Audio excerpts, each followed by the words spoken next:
আসসালামু আলাইকুম প্রিয় শিক্ষার্থীবৃন্দ। কেমন আছো তোমরা সবাই? আশা করি ভালো আছো। আজকে তোমাদের এসএসসির রেজাল্ট প্রকাশ হয়েছে। অনেকে ভালো রেজাল্ট করেছো, অনেকে আবার প্রত্যাশা অনুযায়ী রেজাল্ট করতে পারেনি। এ নিয়ে মন খারাপ করার কিছু নেই। একটা রেজাল্ট তোমার জীবন নির্ধারণ করে দিতে পারে না। তোমার জীবনে এখন অনেক পথ বাকি। তুমি এখনো একটা সুযোগ পাচ্ছ বোর্ড চ্যালেঞ্জ করার। অনেকে দেখো ফেল করেছে, বোর্ড চ্যালেঞ্জ করে পাশ করবে। প্রত্যেক বছর হাজার হাজার স্টুডেন্ট বোর্ড চ্যালেঞ্জ করে পাশ করতেছে। অনেক স্টুডেন্ট আছে যারা রেজাল্ট খারাপ হয়েছে, কিন্তু তারা রেজাল্ট ভালো করতে পারতেছে বোর্ড চ্যালেঞ্জ করে। এ পেয়েছো, তুমি বোর্ড চ্যালেঞ্জ করে A+ পাচ্ছ। একটা রেজাল্ট তোমার জীবনের সবকিছু নির্ধারণ করতে পারে না, তাই যাদের রেজাল্ট খারাপ হয়েছে তারা মন খারাপ করো না। তোমরা যদি নিজের মনোবল থাকে যে আমি ভালো লিখছি কিন্তু কোনো কারণবশত ফেল আসছে, তাহলে তুমি বোর্ড চ্যালেঞ্জ করতে পারো। দেখো, আজকে আমি দেখবো বোর্ড চ্যালেঞ্জ করার সকল নিয়ম কানুন এবং সকল তথ্য বোর্ড চ্যালেঞ্জ সম্পর্কে। বোর্ড চ্যালেঞ্জ সম্পর্কে সকল তথ্য এবং কিভাবে তোমরা বোর্ড চ্যালেঞ্জ করতে পারবে তোমরা নিজেরাই, সেটাও দেখিয়ে দেব। তো চলো দেখো, প্রথম প্রশ্নটা কি আছে দেখো। বোর্ড চ্যালেঞ্জের আবেদন কারা করতে পারবে? এক কথায় উত্তর, তোমরা সবাই পারবে। কিভাবে সবাই পারবে? তোমরা যারা ফেল করেছো তারাও বোর্ড চ্যালেঞ্জের আবেদন করতে পারবে, এবং যাদের রেজাল্ট খারাপ হয়েছে, পাশ করেছো কিন্তু রেজাল্ট খারাপ হয়েছে, এ পেয়েছো তোমরা A+, তুমি মনে করো যে আমি A+ পাইতে পারি, তাহলে বোর্ড চ্যালেঞ্জ করতে পারবে। সকলেই বোর্ড চ্যালেঞ্জ করতে পারবে, যারা ফেল করেছে তারাও, আর যাদের রেজাল্ট খারাপ হয়েছে অথচ পাশ করেছো তারাও আবেদন করতে পারবে। 2 নম্বরে আছে দেখো, কোন বিষয়গুলোতে বোর্ড চ্যালেঞ্জের আবেদন করা যায়? সবগুলোতেই বোর্ড চ্যালেঞ্জের আবেদন করা যাবে। সব বিষয়ে তোমরা বোর্ড চ্যালেঞ্জের আবেদন করতে পারবে। কয়টি বিষয়ে বোর্ড চ্যালেঞ্জ করা যায়? প্রত্যেকটি বিষয়ে বোর্ড চ্যালেঞ্জ করতে পারবে।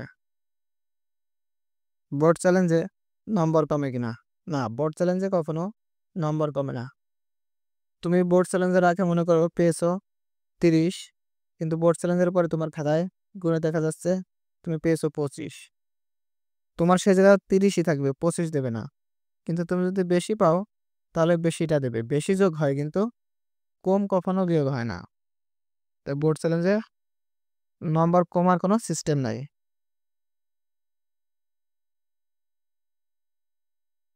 বোর্ড চ্যালেঞ্জের আবেদন কবে শুরু হবে? বোর্ড চ্যালেঞ্জের আবেদন শুরু হবে আগামীকাল থেকে এবং শেষ হবে 17 তারিখ। বোর্ড চ্যালেঞ্জের আবেদন কোন সিম থেকে করতে হবে? বোর্ড চ্যালেঞ্জের আবেদন অবশ্যই টেলিটক সিম থেকে করতে হবে। বিকাশ, নগদ, রকেট কোনো কিছুতেই কাজ হবে না। বাংলা লিংক, গ্রামীণেও কাজ হবে না। তোমাদের টেলিটক সিমে সাধারণ যেভাবে ফ্ল্যাক্সি লোড দেয়, ওই ফ্ল্যাক্সি লোড করে রাখতে হবে। SMS এর মাধ্যমে টাকা কেটে নেবে। 7, বোর্ড চ্যালেঞ্জের আবেদন কত টাকা লাগবে? তোমাদের পত্র প্রতি 150 টাকা করে লাগবে। কিভাবে টাকা কেটে নেবে? আগেই বলে দিয়েছি, SMS এর মাধ্যমে টাকা কেটে নেবে। বোর্ড চ্যালেঞ্জের আবেদন কিভাবে করতে হবে দেখো, প্রথম মেসেজে তোমরা লিখবা RSC স্পেস বোর্ডের প্রথম 3 অক্ষর space roll number space subject code, এরপর পাঠিয়ে দেবে 16222 নম্বরে।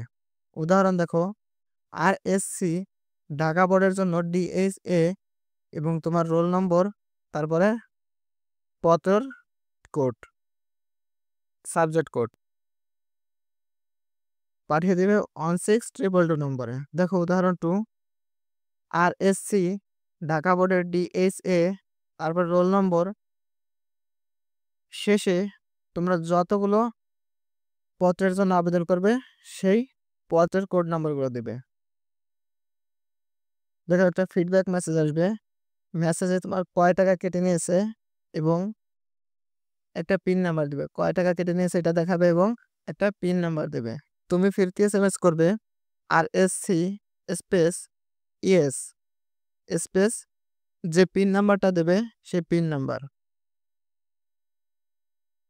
স্পেস মোবাইল নাম্বার, তোমার নিজস্ব মোবাইল নাম্বার দিয়ে দিবে, তারপরে পাঠিয়ে দিবে 16222 নম্বরে।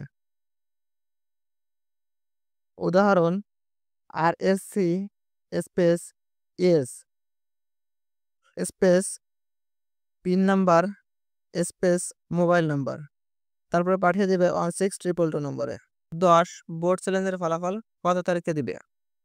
দেখো, বোর্ড চ্যালেঞ্জের ফলাফল কত তারিখে দেবে এটা নির্দিষ্ট নয়, তবে প্রত্যেকবার বোর্ড চ্যালেঞ্জের 25 থেকে 30 দিনের মধ্যে রেজাল্ট দিয়ে দেয়। তোমাদের চূড়ান্ত ভর্তির আগেই বোর্ড চ্যালেঞ্জের ফলাফল দিয়ে দিবে।